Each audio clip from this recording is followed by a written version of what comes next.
It looks like we are live. How's it going, everyone? We're trying something a little bit new that I've never done before. We're doing a question and answer session on today's Friday. If everything goes well, then maybe we'll do it on the Fridays after this. So yeah, we'll see how it goes. So wherever we're streaming this in a few different positions or a few different platforms live right now. I know we're on Facebook, we're on Periscope, we're on YouTube. I've got the different chat boxes on my different windows here. So let me know what questions you guys have for me, and I'll be more than happy to answer them. So let me just check. We should be live right now. There's a little bit nerve-wracking though, right? You like hit the button, it's like, oh, I think I'm live. So let me check, and then once I see the questions start to come in, then I should know that we are good to go, and I'm more than happy to help you guys. So one of the reasons that I wanted to do this is that I know being an entrepreneur at sometimes can be a little bit lonely, and oftentimes like you'll just get stuck on one particular point. I remember I used to have this exact same problem. So, I was thinking, I was like, okay, I have a great grasp like on Amazon or on FBA or whatever your entrepreneurial type journey is, but there's just like one thing kind of holding me up. I'm just not quite confident, on this one thing enough to like take action and move forward. So hopefully through just Q&A sessions with me, I can help you guys get over those hurdles and as a result become more successful entrepreneurs, which, as you know, I'm a huge fan of. So let me see. All right, I see myself talking on a few different platforms here, so that's good. It looks like we are live. Crystal Moore, hi Greg, you're a rock star. Thank you. Crystal, thank you for tuning in. I'm happy that you're here. And guys, just let me know what questions you have. While we wait for a few of them to pour in, I know we had one post that we put up that asked you guys to submit your questions ahead of time. Let me just find that real quick, and I'll be happy to answer a couple of those while we wait. I'm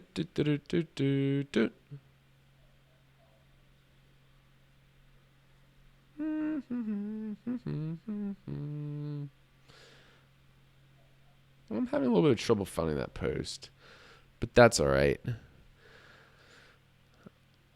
I see one question here that is a question about selling in Europe and the amount of demand I look for. So a lot of you guys, if you're familiar with the kind of the product research methodology that I often preach, then you'll know like in the US store, I look for about like 3,000 units of demand total throughout a niche. That's the amount of demand that I want to verify that these are good quality niches that I'd be willing to sell in. And the question is, do you look for that same amount of demand when you're trying to sell in EU? Because as we all know, the EU is getting more and more popular, but it doesn't have quite as much demand. So the answer to that is no. I'd be looking for a niche that I would want to sell in the EU. I'd be looking for at least 1,000, maybe 1,500 units of demand. But actually, for the person who has that question, we are actually starting next week. We are launching a new phase of the $1 Million Case Study. So this is $1 Million Case Study Europe edition. So I really hope you guys join us for that. It's going to be a new phase that even if you haven't seen any of the $1 Million Case Study before, I would encourage you to watch because we are starting from the very beginning again. So we'll be doing product research. We'll be talking about how we get set up in Europe. What do you need to do if you live in Europe or don't live in Europe? Yeah, and all those types of things that we're going to be going over, all the steps that you need to know to successfully launch a product in Europe. So just real quick, if you're not familiar with the $1 Million Case Study, we are starting, scaling, launching, growing a business, physical products business to $1 million in revenue. We're donating all of the money that we make from our physical product sales to Pencils of Promise. We're hoping to build 5 schools in developing countries throughout the process. So it's something really cool to be a part of, and you guys get to watch over my shoulder as we build this whole business. We're doing everything totally transparently. So I suggest you go to our website and check that out.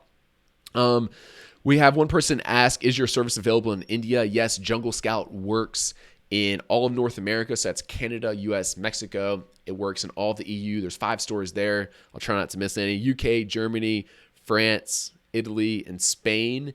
And it works in India as well. So the answer to your question is yes. Let's see. We have one question here that says, do you ever compete against Amazon? Could you share your experience if you've had to? And that's from, I'm not even going to try the name because I know I'm going to butcher it, and I apologize in advance for that. So this is a great question. I think this is something that a lot of people kind of get hung up on. So like what we're talking about here is, like if we want to enter a niche and we see that Amazon's selling products in this niche, should you still get into it? And I think what a lot of people's hesitations are is they're worried and they're thinking like, oh, this is Amazon's type of, this is Amazon's platform. Like maybe they like rig it in their favor so like they can sell more products. And to answer the question, yes, I compete against Amazon, and actually I would recommend it. Okay, so let me explain myself because you probably think this is like a little bit opposite of what someone might say. So the products that Amazon buys through Vendor Central, through Vendor Express, so like they're buying these products, like I'm buying these sunglasses from the manufacturer if I was Amazon, and I'd be selling them on Amazon. Those are the ones that say like ships from and sold by Amazon. So I purchase 100 of these units. I'm at Amazon. I'm Jeff Bezos. Then I'm selling these. The reason that I'd prefer to compete against listings that Amazon ships and sells the products is they do a really poor job with listing optimization. I don't think they ever run PPC ads. And they just honestly have so many products that they can't devote attention to a product like an FBA seller could. So I would prefer to compete against Amazon. But that being said, I'm willing to compete against any of the guys, but I'm not hesitant to do so at all. Someone asked, how much experience did you have before launching Jungle Sticks? I'd been selling on Amazon for a few years before that, so I did have a fair amount of experience. I started selling on Amazon back when I had a corporate job. That was kind of like my escape out of there. So that was like a side hustle for me at the time, selling on Amazon. When I quit my job, I began selling on Amazon full time. I did that for a time period. And then after a little bit of time, that's when I started Jungle Scout. And yeah, that's where I'm at today. So I'm still selling on Amazon, and I had some experience before that. That being said, like if we rewind and look at the case study we did in 2016, the collaborative product launch, where we launched that product, Jungle Sticks, I mean, I literally teach you guys like everything I know about selling on Amazon. So there's nothing like that I hold back from that. And that's a completely free case study. It's on our website. So if you want to see that, feel free to go there and check it out. Adrian's asked a question about what do you do if you'd like to start a supplement line? So supplements is a little bit of a different business than the physical products that we are the types of products that we normally launch at Jungle Scout. So supplements have very good margins, which makes them very attractive. You generally get them manufactured in the U.S., so it's easy to deal with these suppliers. The downside is it's super competitive. So I don't personally have any experience selling supplements.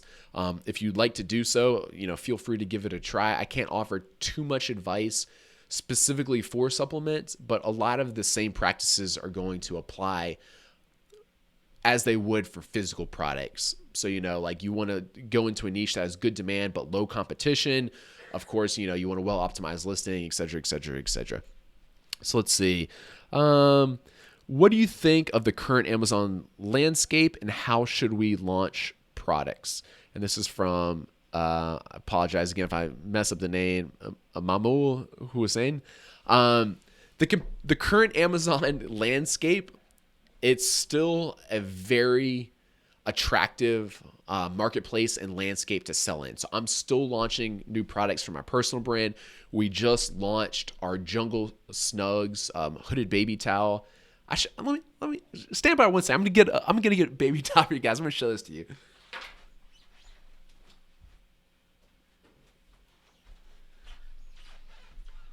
Never seen before on the $1 million case study or anywhere else.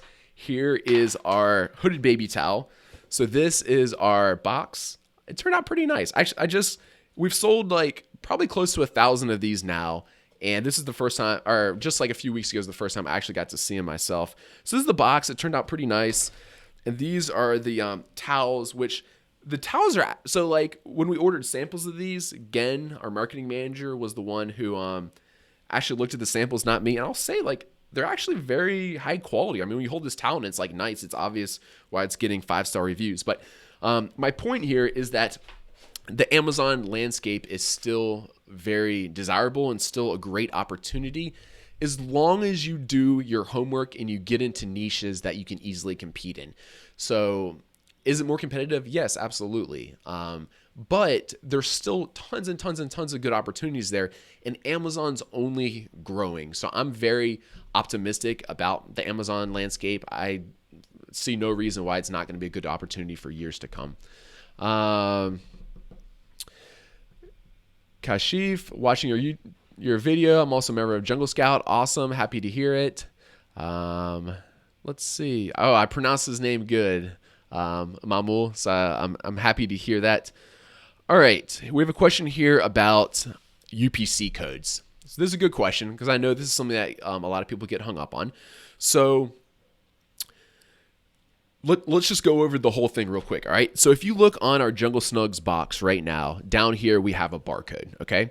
This barcode that we're printing on the packaging, this is called the FNSKU, and this is a unique identifier specifically for Amazon. So if Walmart were to scan this, if anyone else were to scan this, it wouldn't work. This is specifically for Amazon, but we're shipping all of our inventory for Amazon, so that's exactly what we want. Now, so it's called an FNSKU, okay? There's something else. All right, I'm trying to think of the best way to describe this, make sure everyone's clear on this. But when you set up an Amazon listing, you have to have I think it's called a GTIN, okay? And what this is this is how you identify your product. So the most common way in America is by using a UPC code, but there's other types of barcodes called like an EAN and like a few other ones that I'm not as familiar with. Now, I'm sure what the question's mainly asking here is I'm trying to set up my listing. How do I go about getting my UPC code? Okay. So you can purchase UPC codes from third-party websites. These are like resellers, and they're pretty inexpensive. So like Speedy Barcodes is one. If you just Google it, there's a bunch of them though. And we're talking about like a few dollars. Okay. The reason, all right, so they purchase their barcodes from an organization. I think it's called like GS1. So the resellers purchase them, and if you purchase them in bulk, you can get them really cheap. So they purchase them, and then they resell them for pretty inexpensive because they're buying so many at a time. Now, Amazon, like 6 or 8 months ago or something, released something that like your UPC codes have to be registered with GS1. Now, personally, I have been continuing to use the UPC codes that I've purchased from resellers, even though Amazon asked to do the ones that like are purchased directly from like the GS1 organization or whatever, and I haven't had any problem with it. Now, once you have brand registry, you can tell Amazon that you no longer want the UPC to be like the unique identifier, but instead want like your model number or something else. So essentially how I'm thinking about this is I don't see any reason, right, if I were to do this again today and into the future, I'm going to continue to purchase these UPC codes from resellers. I'm going to use it just to set up my listing. And then once I get brand registry, I'm going to change my unique identifier from UPC code to just like model number. And I'll just say this is model 123. All right. Is Jungle Snugs trademarked? Trademark is pending. It is not a registered trademark.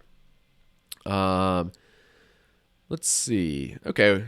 Domas asked, regarding Jungle Sticks and Jungle Snugs, how much would you say you did and how much of the job did your team do prior to launch of the day? As in what we see in YouTube recordings, as imagine is not the full energy you put into it. Yeah, that's a good question. Okay, so he's asking like, I guess how much time does it take to like launch one of these products? For example, for our Jungle Snugs, we've done about like 20 sessions. So I guess that's about like 20 hours worth of work that we've publicly put out. I would say that realistically, if this is your first time launching a product, I think 40 hours worth of work is realistic of how long it's going to take to find an opportunity to contact suppliers, build a relationship with the suppliers, get your packaging made, and order your first shipment. I think that's a realistic estimate if it's your first time to do it. So what I really like about this model, if you're not very familiar with it, is that with fulfillment by Amazon, all of the work is like front loaded. So, it would take you like 40 hours to make one of these hooded baby towels. But after it's built, then it's like a few hours a month worth of maintenance, because all you have to do is answer like a few customer support tickets. I think I was getting like 3 a week or something. So you have to answer like 3 emails. You have to place reorders. I've been placing reorders about like every 2 months. So every 2 months, it takes me like 20 minutes to contact my supplier and place a reorder. There is like some PPC optimization. I do continuously run split tests, but I mean, like, I think 2 hours a month after you get a listing up on Amazon is probably a generous estimate. If you ask most sellers, they'll tell you like, most sellers check like how many sales they've had like 10 times a day. It's like most people spend most of their time on these businesses just checking their sales once the product's up and launched. All right.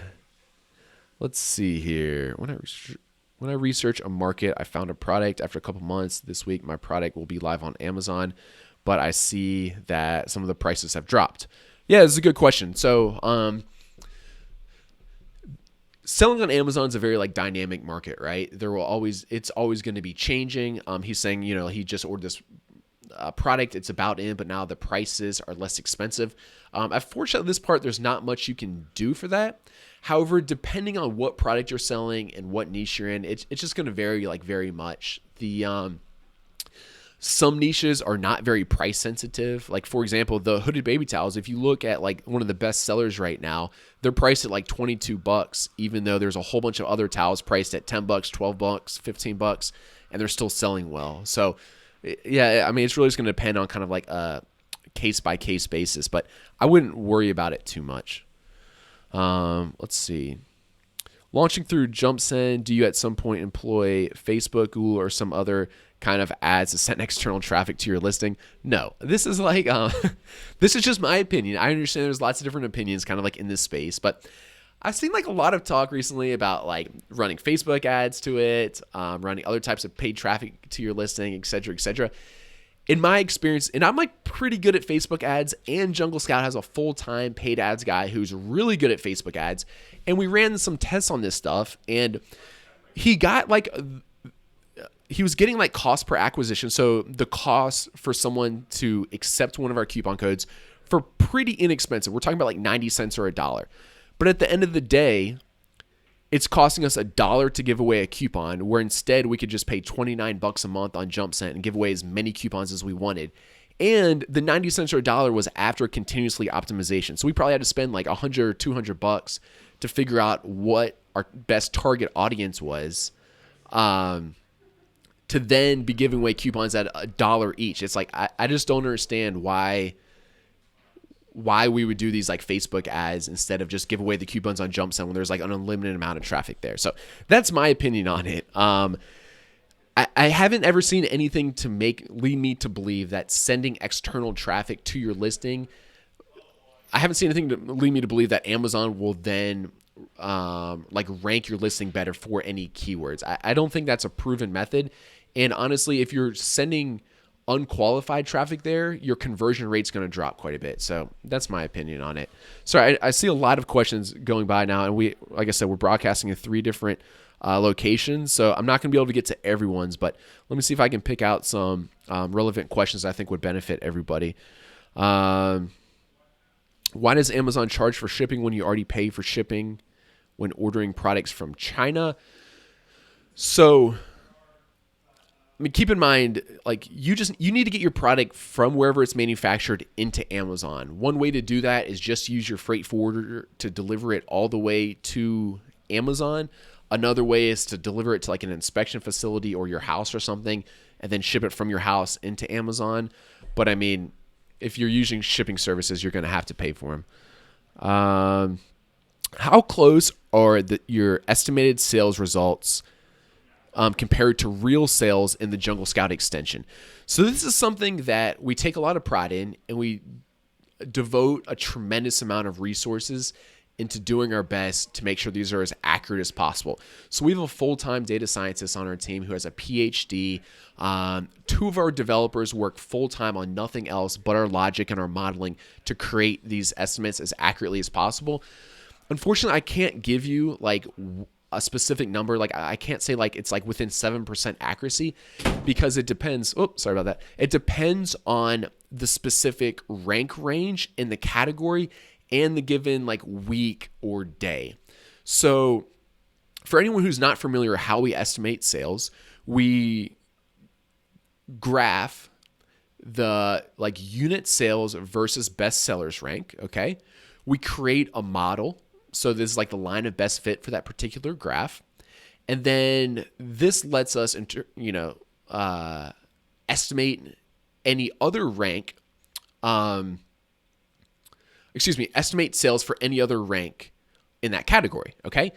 So what we find when we do this is like some groups, there's some groupings, let's say like in baby between 1,000 and 3,000 that are super tight. And our estimates for those might be like plus or minus like 5%, like pretty good. There's other areas, let's say between like 1 and 30. This is just an example, but between like BSRs like 1 and 30, that some sellers in that rank are selling 100 a day and other sellers with that rank are selling like 300 a day. So that particular section of that category for that logic is going to have like a higher potential variance. So like I can't really give you a number, but what I can say is they're plenty accurate enough for product research purposes. So when we're doing product research, like I'm trying to understand, like, do my competitors, are they selling 50 units a month? Are they selling 100 units a month? Are they selling 500 units a month? Are they selling 1,000 units a month? And it's plenty accurate for that, right? Jungle Scout, the extension might tell you that they're selling 1,000 units a month, and it might really be 900, or it might really be 1,050 or something. I don't know. But that's plenty close enough for me to understand that there's a lot of demand for that particular person's product. So hopefully that makes sense to you guys, and hopefully you got that. So I'm just going to grab a question off the top. I apologize that I'm sure I'm missing some of you guys' questions. How do you... I think the question is like about freight Incoterms. So when shipping by sea, you're pretty much always going to use FOB, which is free on board or freight on board. And that pretty much means that the manufacturer, the supplier, is responsible to getting it to the port. So like the goods are still in their possession then. So if something were to happen, they would have to replace them. And also, like, they have to physically transport it to the port to get it on the boat. So pretty much anytime you're doing ocean shipping, you're going to use FOB terms. To simplify this, if you're shipping like by like air courier, then you just need like EXW, ex-works terms. So if you go back in the $1 million case study, we have a whole hour video specifically on shipping. So I think that I don't have quite enough time to like go in too much more depth than that. Dean asks, will JumpSend cause your account to be banned? No, JumpSend will not cause your account to be banned.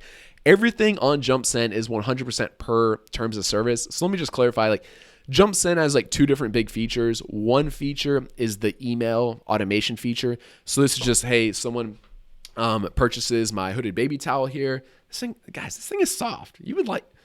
You should order one of these.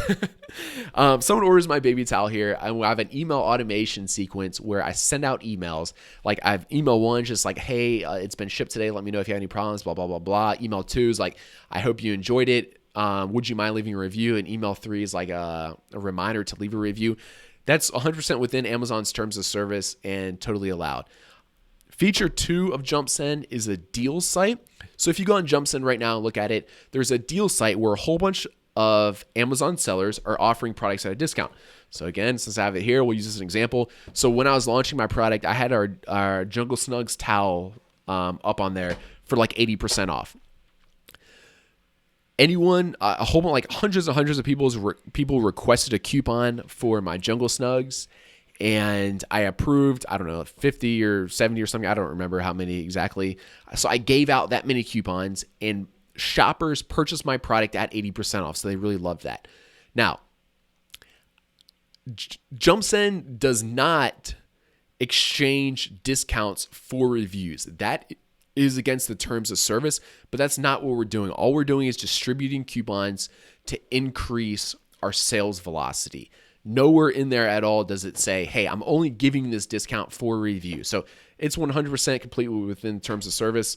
Your account's not going to get banned. It's like I said, it's totally legit.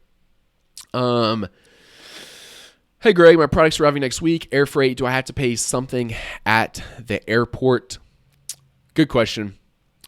If you're shipping it air courier, this is like DHL, FedEx, UPS, whatever, and it's less than like $2,000 or $2,500, you probably will not have to pay anything. If it's over $2,500, you may need to pay some duties depending on which category it gets categorized in. If you're shipping air freight, which is a little bit different, which you probably booked through like a freight forwarder, then you probably will have to pay some duties or taxes. But hopefully your freight forwarder has communicated that with you, and that was like included in the original quote. Hopefully that answers that. Peter Zimmerman, your videos are amazing. I've also have taken note how you have not shown a fancy car, house, et cetera, when presenting your products and services. Thank you, Peter. I'm glad you're enjoying our videos. And yeah, I don't have a fancy car. I'm actually homeless. My wife and I sold all of our possessions like 2.5 years ago when we quit our jobs, or I guess almost 3 years ago now. So literally everything I own fits inside a carry-on suitcase. I don't have any flashy possessions to show you. I'm sorry. I have a pink hooded baby towel. I don't carry this in my bag, but this is one of my fonder possessions. Yolanda says, hey, Greg, I just started with a new product. I'm using JumpSend. A lot of people are rejecting my emails. How can we overcome this? This is a good question. Okay, so let's see. I'd say it's about like 3 months ago now, Amazon added an opt-out feature for anyone receiving emails from them. So that includes messages that third-party sellers like you or me are sending through any platform, JumpSend or any other platform you're using, or even if you send it straight from the buyer-seller messaging system inside of Seller Central, okay? So it doesn't matter how you're sending this to them. They have the ability to opt out of them. And there's nothing you can do about it. This is actually... There was like a law passed, I think in 2001, or maybe it was 2006. I think it was 2006, like 10 years ago. It's called Can Spam, and is legally required to put this opt-out message in there.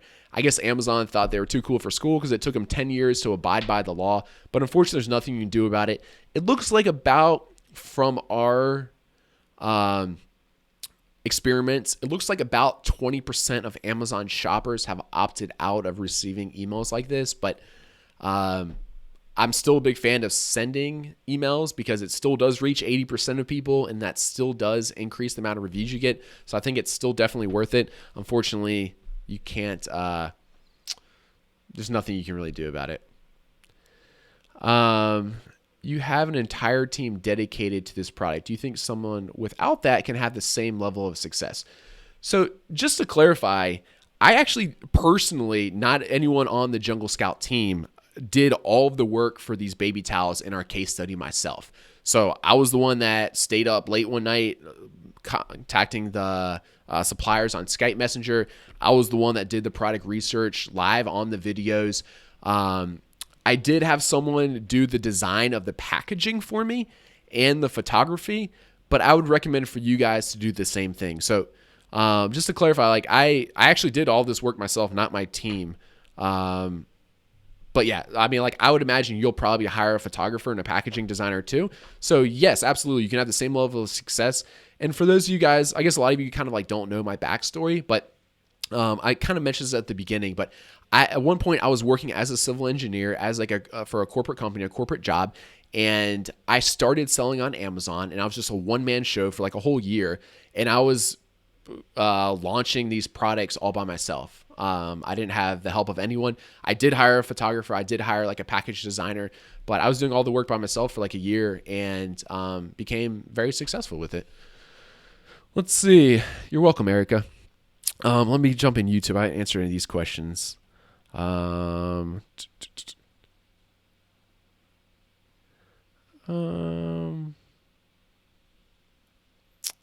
Alex asks, where do you live? I'm in Vancouver right now. So this is actually, maybe you can kind of see. So Jungle Scout does have a little hub in Vancouver. There's about a dozen people who live in Vancouver. It is a technically remote company. So I think there's about 35 people who work at Jungle Scout now who are spread out across the globe. Vancouver is the only place we have like a little HQ, a little hub. So I'm here visiting right now. But Alex, I honestly do not have a home. I'm not kidding when I say that. I stay in I'm like Airbnb's best customer. I stay in Airbnb's 365 days a year. And I've been here for like 6 weeks, but next week I'm going to Amsterdam. I travel with my wife, and we're going to spend a few weeks there in Amsterdam just for fun. I work while I travel around. And then actually at the end of August, since we are a remote company, all the money that we save, like on not having offices all over the place and stuff, we spend to do an offsite. So the whole team is meeting in Budapest, and we spend 10 days planning our goals for the next 4 to 6 months and getting to meet faces that some people have never met before because they're new hires, and that kind of stuff. So yeah. Let's see. All right. Michael Sumray said, watch all of your $1 million case studies.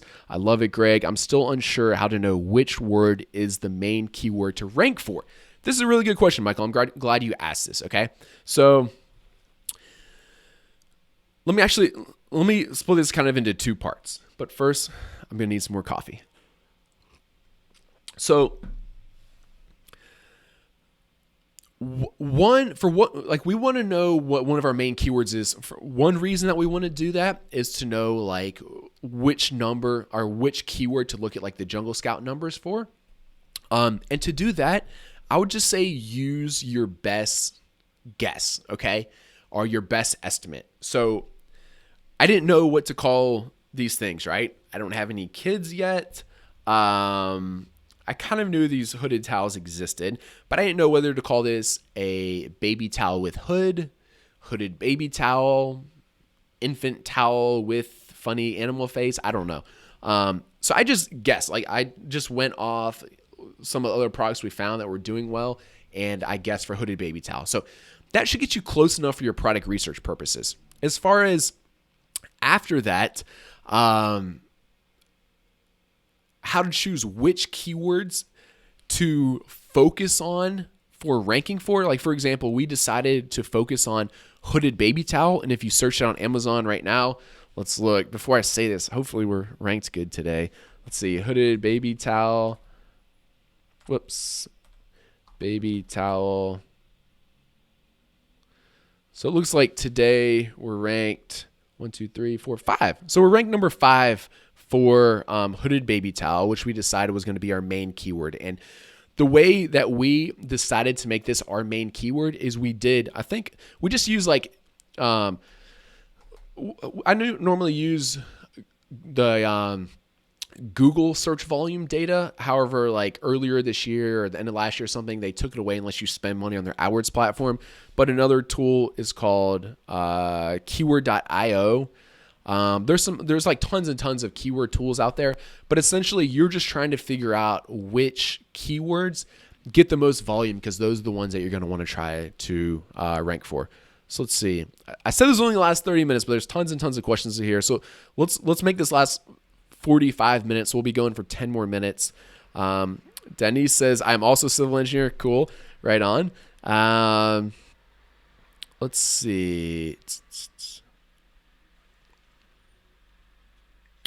Which categories do you need FDA approval? You don't need FDA approval to sell on any categories on Amazon as far as I'm concerned, but there is like an FDA inspection for anything that comes in contact, I think, with like food and drinks, and probably also anything you put on or in your body. So it'd be like supplements go in, like lotions and stuff, I think. I've never quite sold that stuff, but a Google search could help you out with that one. Larry says, you and your team rock. Thank you, Larry. You rock too. I appreciate you tuning in. All right. Peter is living in Vancouver too, and you're right. It is sunny. You can kind of see the windows back here. It's nice. How much is your bet for your best keyword? I don't quite. Maybe you mean for our PPC bid? I don't know. I would have to check. Maybe like $1.50 or something. How to find a buyer who left a review but provided no buyer IDs. You can't do it. If it's not a verified review, there's no way you can match that up with anyone who hopefully bought your product. There is like this one hack to try to match up verified reviews with people. I don't know well enough off the top of my head to explain it over this live Q&A thing, though. Maybe I can include that in the $1 million case study. Ray X James, hey Greg, when shipping from the manufacturer directly to Amazon warehouse, how do you go about the shipping plans? I use a freight forwarder. The one I use is called Flexport, but there's tons. We had Freightos on the $1 million case study, which you can search and like find the best price for freight forwarders. So, you can use any. But Ray X James, what I do is after I place my order at the factory, I tell my freight forwarder like, hey, my factory's in Shandong, China. I need to get it to this FBA warehouse in the US. And I pretty much go off their advice after that.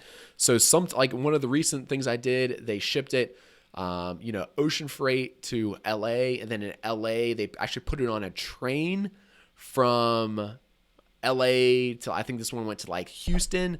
And then from that point, it got put on a truck to get into the Amazon warehouse. But what I'm getting at here is I'm pretty much telling them this is where I need to get my product and I want it done as cheap as possible. And they help me out with that. All right. Steve Davis, Greg, I love Jungle Scout and the value. For PPC, do you recommend just bidding on the top 5 keywords exact or running multiple keyword bids with exact, phrase, and auto? Steve, good question. I would encourage you to watch the $1 million case study. We have 2 whole videos just on PPC, and that goes over my entire strategy for bidding on these words. But to start, I always do an automatic campaign because it's nice to know what Amazon thinks about my particular product. So that's good. After that, I'm choosing the best performing keywords from that and my other keyword research. And I always set up all the words. I set up an exact, phrase, and broad match for, and adjust the bids accordingly for those. So some keywords will perform best in broad match. Other keywords will perform best in exact match. So that's just part of like the exploratory process. And over time, you can really fine tune that and adjust your bids accordingly. All right. Let's see here. I'm trying to pick maybe a question here that we haven't really covered.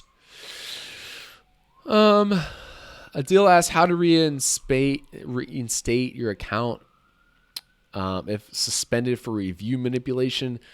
I honestly don't know. There's a few people who specialize in that. Maybe you contact with them. I've never had any of my account. I've never had my account banned or anything, so I don't really know the exact steps to get it back. According to your experience, how good or how bad can someone do in this business? What's worst case scenario once you launch a product? This is a good question. I like this question.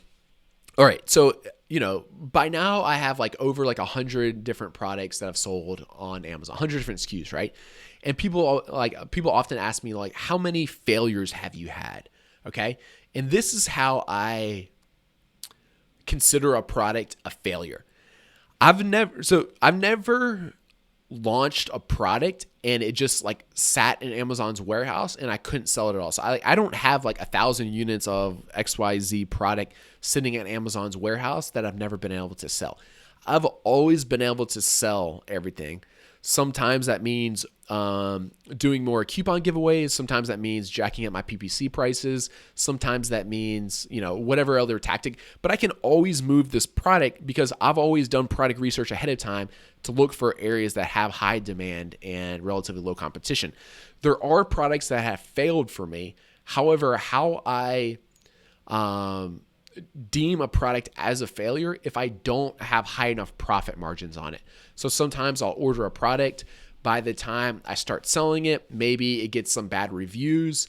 So it's not selling as well. So I have to decrease the price a little bit to get it to sell better.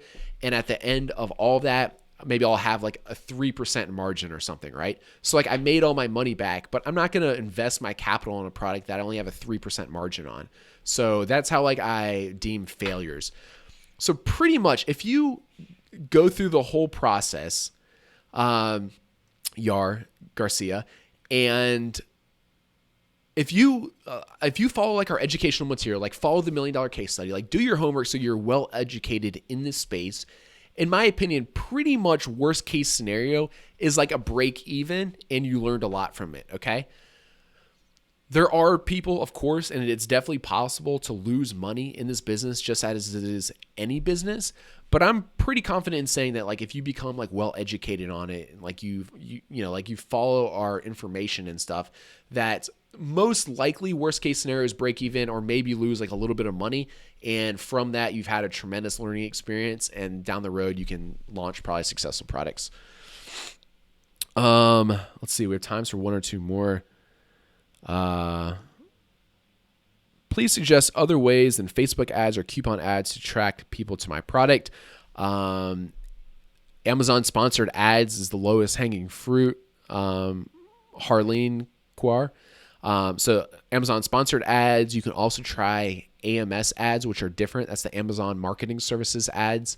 You can, just in the past 3 weeks, I've done 2 webinars that you can find the $1 million case study all about that. So that's a great way to attract people to it.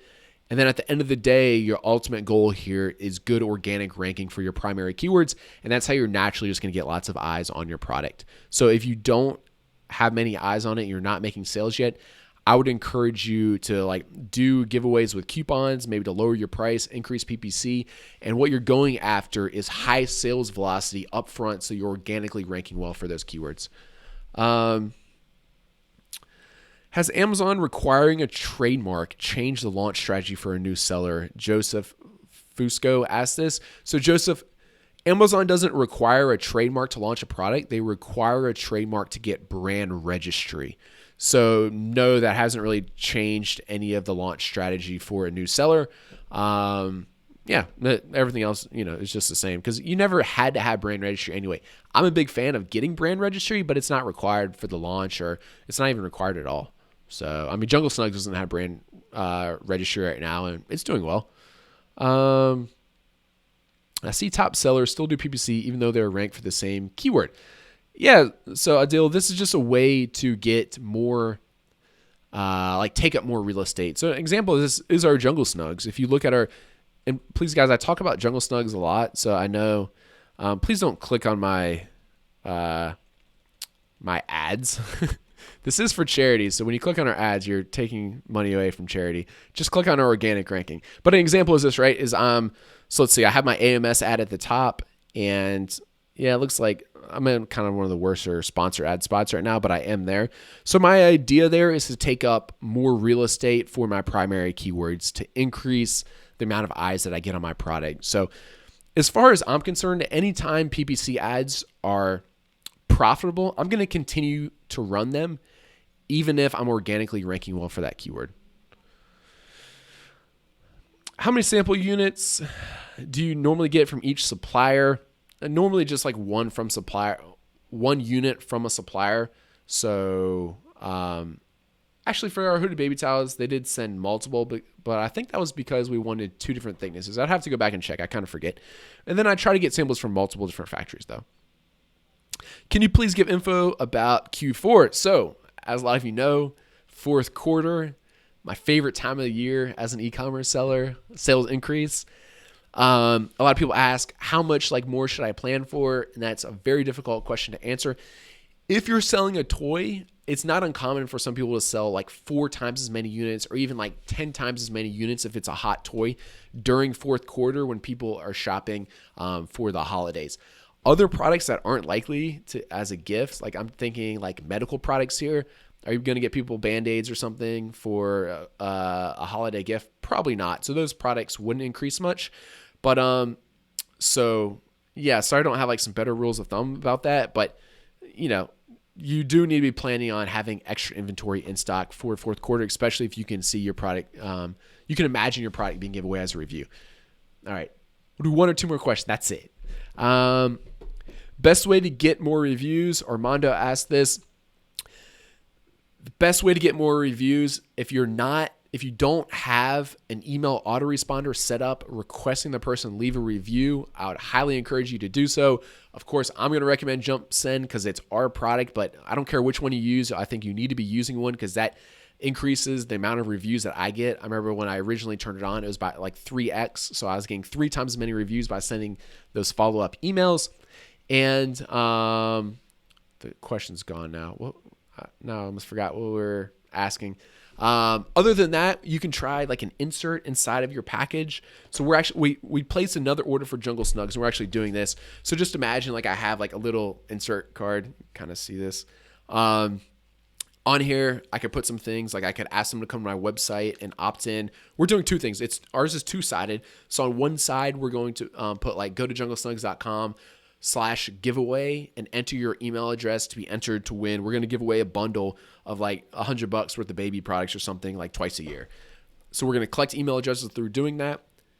I guess we could then email those people and ask them to leave a review if they haven't already. And just on the other side, it says like, if you enjoy this product, then we'd appreciate it if you go to Amazon and leave us a review. So you can try to do that. That will increase your number of reviews a little bit probably.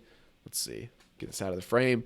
Other than that, you just have to get sales. So like if it's a brand new product and you only have like a couple reviews, personally, I would probably be giving away coupons, even if they're 50% off or whatever, because you need to get sales to get reviews. That's about all you can do now. Paul says I got skipped. Paul, I apologize. The questions go by pretty fast. And like I said, I do have like 3 question boxes going here. So I'm sorry, I don't see your question anymore. Do I need a business license to start selling? Andrew asked that. No business license is required. A lot of people would recommend that you set up a legal entity like a LLC, but that's not required, especially, maybe if you live outside the States, but if you live in the States, I think you can just set up an account using like your social security number. Can you give me a discount coupon for JumpSend? Steve asks. Are you asking for a Jungle Snugs or the product itself? Let's see. All right, one more. What's your advice to your subscribers about product compliance as Amazon gears up to be stricter? I've been getting more and more requests these days to help for lab testing and product inspection. Is Amazon really tightening it? What's in the pipeline? This is a good question. I'm personally a believer of just following whatever rules and guidelines, especially with product inspection, that are required. Okay. So we did this with Jungle Snugs, and Jungle Snugs was actually a gray area because it's not exactly like a baby product. It falls into a textile category, even though we're advertising it for children. So it fell into this gray area that the law wasn't clear, but we went ahead and got the inspections done. I think it was like $110. Okay. And now I just don't have to worry about it. If a baby eats this towel and they try to come back and say that like it's toxic or something, like I have this report to show them. If Amazon asks for it, then I have this report to show them. It's my understanding that I don't have to get these like every time, just like if the materials change, if I understand it correctly. So it's like I spent $100 and now I have that peace of mind. So I would recommend you to just do that and follow the rules. I've said last question like 10 times, but it's just too tempting when there's all these questions piling in. I'm going to choose this one's for real last one.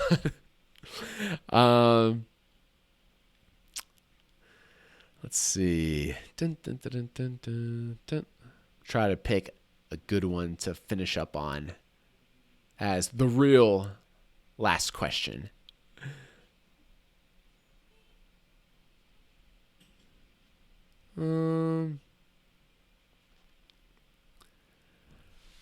Patrice Drake. Greg, just getting started. How do I make sure I can catch the live Q&As? I looked into this one.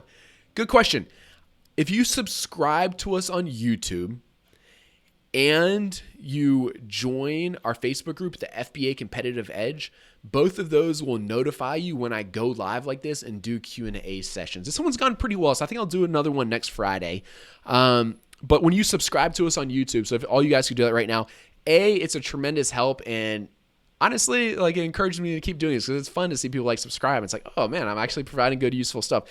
If you do that, they'll also notify you like, hey, Jungle Scout or Greg's live on YouTube right now. So that's what I'd recommend. And same thing, if you join the FBA Competitive Edge group, then you should also get notifications when we're live. So guys, that wraps it up. This is only supposed to go for 30 minutes, and it looks like we've been live for 51 minutes now. So I'm going to wrap it up.